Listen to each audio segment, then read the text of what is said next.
Welcome to Epic Mint Leaves, your channel for mind-blowing vegan recipes.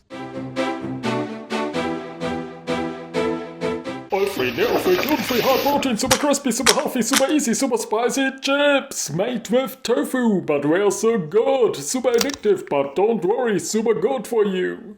So hit the subscribe button and let's get started. First up, take a block of firm tofu and cut it into thin slices.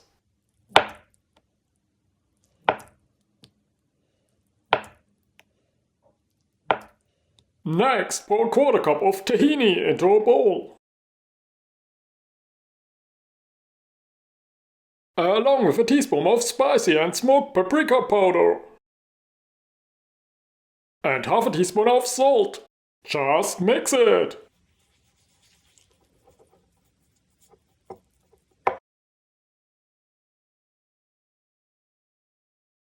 And cover your tofu slices with it.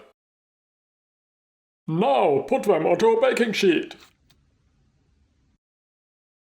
and bake them at 425 Fahrenheit for 30 minutes.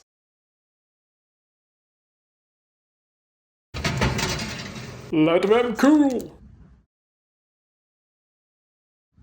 And enjoy super crispy and super healthy chips!